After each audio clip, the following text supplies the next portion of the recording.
Bem, os núcleos talâmicos laterais se localizam, sem surpresa nenhuma, lateralmente à lâmina medular interna. E eles são os núcleos mais divididos. Dividem-se em dois grupos, os grupos dorsal e ventral, que são subdivididos adicionalmente. E algumas dessas divisões são, então, divididas novamente. Cada área é um núcleo com conexões específicas e funções distintas. Vamos lidar primeiro com o grupo dorsal. Então, o grupo dorsal dos núcleos laterais é composto pelo núcleo lateral dorsal, pelo núcleo lateral posterior e pelo pulvinar. E lembre-se que o termo dorsal, quando se refere ao cérebro, significa na direção do topo do crânio, enquanto o termo ventral significa para baixo, na direção do corpo. Esta orientação muda quando estamos falando do tronco encefálico e da medula espinal, mas não vamos falar sobre isso hoje. O núcleo lateral dorsal é o núcleo mais anterior do grupo dorsal lateral, e ele recebe sinais da área pré-tectal e do colículo superior. Ele também tem várias conexões de natureza desconhecida com outras áreas, e essas áreas são o giro do cíngulo, o córtex parahipocampal, o córtex parietal e o pré-subículo. A área pré-tectal tem sido implicada nos reflexos ópticos, como na constrição das pupilas, no sono REM e na inibição de caminhos da dor. E o colículo superior é responsável pela habilidade de fixar e seguir objetos em movimento. Provavelmente, o tálamo integra estímulos dessas áreas com informações de outras áreas, tais como de nervos periféricos, do cerebelo e do córtex, para permitir ou inibir esses reflexos e impulsos. Emoções, percepção da dor, estados de alerta, memória e informações sensitivas também são integradas com esta informação, mesmo que a natureza de tais conexões ainda seja desconhecida. O núcleo lateral posterior se localiza posteriormente ao núcleo lateral dorsal, como pode ser visto aqui no esquema. E esse núcleo recebe sinais do colículo superior, tem conexões recíprocas com os lobos parietais e conexões de natureza desconhecida com o giro do cíngulo e o córtex parahipocampal. Isso indica funções semelhantes às do núcleo lateral dorsal, ou seja, integração de emoções, dor, estado de alerta, memória e informações sensitivas, mas sem as conexões e funções ópticas. E agora, a parte final do grupo lateral dorsal, o pulvinar. O pulvinar é como se fosse o traseiro do tálamo, sendo a protuberância mais posterior destacada em verde aqui, e podemos considerar que ele é um grupo de 4 núcleos distintos, mas eles são muito pequenos e têm conexões semelhantes, então vamos considerar o pulvinar como um todo. Bem, suas conexões aferentes incluem o colículo superior, a retina e o córtex de associação correspondente, e ele fornece inervação eferente para os córtices parietal, temporal e occipital, para o córtex pré-frontal e para o giro do cíngulo. O pulvinar também se comunica de forma recíproca com outros núcleos talâmicos. Bem, a função exata do pulvinar não é conhecida, mas dada a sua gama de conexões, mais especificamente a grande área de córtex que recebe sinais do pulvinar, podemos dizer que suas funções são bem complexas. Ele está envolvido na visão, particularmente na atenção visual, assim como na linguagem, e acredita-se que ele desempenha um papel na cognição, na memória, nas sensações e na dor. Lesões do pulvinar podem resultar em alucinações e em problemas de linguagem. Essa é uma das principais maneiras que aprendemos sobre as funções de uma área. Ok, então já lidamos com os grupos laterais, dorsais do tálamo, agora está na hora de seguir em frente com os grupos ventrais laterais. Então, por convenção, ventral vem antes da palavra lateral, enquanto dorsal vem depois da palavra lateral, quando damos nome aos núcleos do tálamo. É assim que é feito. Então, o grupo de núcleos ventrais laterais é ventral e inferior ao grupo lateral dorsal, anterior ao pulvinar e lateral à lâmina medular interna. Então, eu ouvi você perguntar: quem está incluído neste grupo exclusivo? Bem, existem 4 núcleos, e eles são chamados de núcleo ventral anterior, núcleo ventral lateral, núcleo ventral póstero-medial e núcleo ventral póstero-lateral. Então, vamos começar anteriormente, claro. O núcleo ventral anterior é o núcleo mais anterior do grupo de núcleos ventrolaterais, e ele recebe conexões aferentes do globo pálido e da substância negra para ajudar a suavizar a nossa movimentação voluntária, e do córtex pré-motor para ajudar na coordenação visual e espacial. Conexões recíprocas existem com os núcleos intralaminares e do núcleo ventral anterior, partem sinais para o lobo frontal e para o córtex parietal anterior. A partir dessas conexões, podemos perceber que o núcleo ventral anterior tem um importante papel na integração de sinais para planejar e iniciar os movimentos, e ele nos ajuda a nos movimentar suavemente e de forma segura no nosso ambiente. Então, todos aqueles movimentos desajeitados que você faz às vezes podem ser causados por um desequilíbrio temporário do seu núcleo ventral anterior. As conexões eferentes com o córtex indicam um papel no envio de informações sobre os movimentos e a coordenação para a mente consciente. Mas é claro, para sermos verdadeiramente coordenados, precisamos elaborar também informações do cerebelo e levá-las para o núcleo ventral lateral.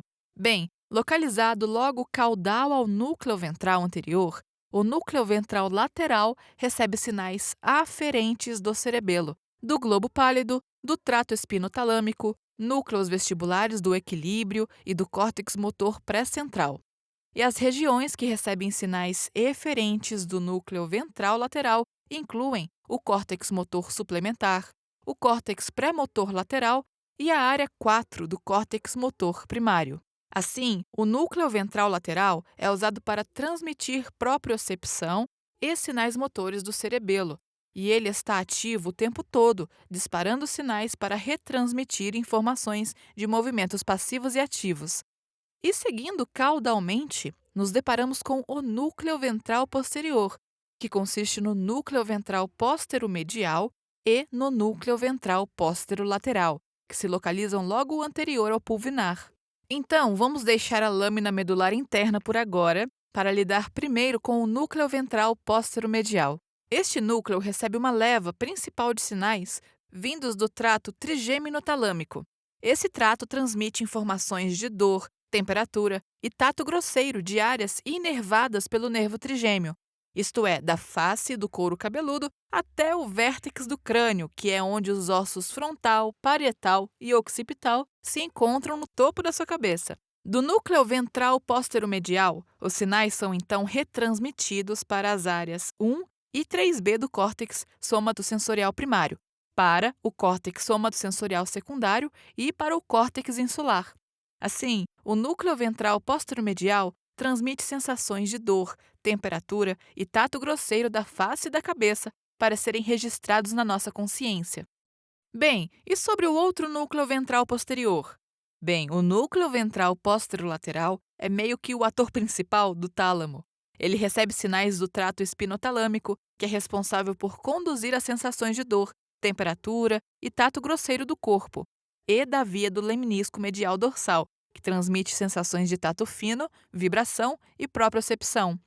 E a partir deste núcleo, os sinais vão para as mesmas regiões dos que surgem do núcleo ventral póstero-medial, a saber, as áreas 1 e 3B do córtex somatosensorial primário, o córtex somatosensorial secundário e o córtex insular. E o núcleo ventral póstero-lateral transmite as sensações de dor, temperatura e tato grosseiro vindas do corpo. Ambos os núcleos ventrais posteriores estão dispostos em lamelas curvas, e cada lamela é responsável por uma área específica do corpo, como a mão, por exemplo. Os neurônios passam através das lamelas de acordo com a profundidade do tecido do qual se originam. Esta percepção é chamada de profundidade sensorial. Por exemplo, um sinal passando pela parte mais ventral da lamela, correspondente à mão, contém fibras de estruturas superficiais da mão, enquanto as estruturas mais profundas passam pela região anterodorsal da mesma lamela. Isso nos permite distinguir entre as sensações que chamamos de dor superficial ou profunda. As fibras eferentes, tanto do núcleo ventral póstero-medial quanto do ventral póstero-lateral, seguem através do braço posterior da cápsula interna e pela coroa radiada. A seguir, vamos ver dois núcleos que são um pouco mais caudais e inferiores. Bem, os corpos geniculados algumas vezes agrupados e chamados em conjunto de metatálamo, são, na verdade, dois núcleos chamados de corpo geniculado medial e corpo geniculado lateral. E algumas vezes eles são considerados como parte do grupo de núcleos laterais do tálamo, mas eles não são incluídos nem no grupo dorsal e nem no grupo ventral. Geniculado significa formato de joelho, porque acredita-se que eles se parecem vagamente com um joelho, mas um pouco menores. E eles projetam-se da superfície ventrolateral do tálamo, inferior ao pulvinar, e cada um tem uma conexão diferente e uma função diferente. Então, vamos falar primeiro sobre o corpo geniculado medial. Então, mais ou menos aqui, se escondendo embaixo da protuberância do pulvinar, o corpo geniculado medial recebe conexões aferentes do colículo superior, do colículo inferior e dos núcleos auditivos do tronco encefálico. E ele envia fibras eferentes para a área auditiva do córtex cerebral, para o córtex insular e para o córtex opercular. A função do corpo geniculado medial é transmitir sinais auditivos para que sejam conscientemente percebidos, para serem integrados nas memórias e para modular o nosso estado de alerta. Eles te deixaram mais alerta? Os sinais que passam pelo corpo geniculado medial definitivamente ajudam nisso. O corpo geniculado lateral já foi bem descrito. Ele consiste em 6 lâminas que são simplesmente numeradas de ventral para dorsal. As lâminas 1, 4 e 6 recebem sinais da hemiretina nasal contralateral, enquanto as lâminas 2, 3 e 5 recebem informações da hemiretina temporal ipsilateral. Existem também as células interlaminares, que também são chamadas de células coniocelulares, que conduzem especificamente informações de cones de luz azul de comprimento de onda curto.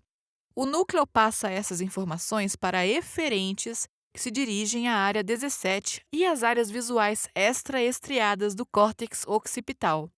Então está claro que o corpo geniculado lateral transmite informações ópticas das nossas retinas para o córtex occipital para processamento e, mais especificamente, as lâminas 1 e 2 transmitem sinais sobre o movimento, a percepção de profundidade grosseira e a claridade, e as lâminas de 3 a 6 transmitem informações sobre a cor, a percepção de profundidade fina, a textura e o formato.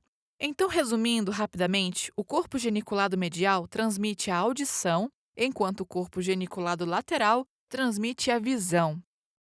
Se você achou este breve vídeo de anatomia ou fisiologia útil, você irá gostar ainda mais das nossas videoaulas. Clique no botão e você irá entender o que eu quero dizer. Nós temos centenas de vídeos disponíveis para nossos membros Premium, sem falar nos testes divertidos, artigos completos e nosso Atlas, que irão consolidar seus conhecimentos. Clique no botão no meio da tela para assistir o vídeo completo e dominar a anatomia e a fisiologia.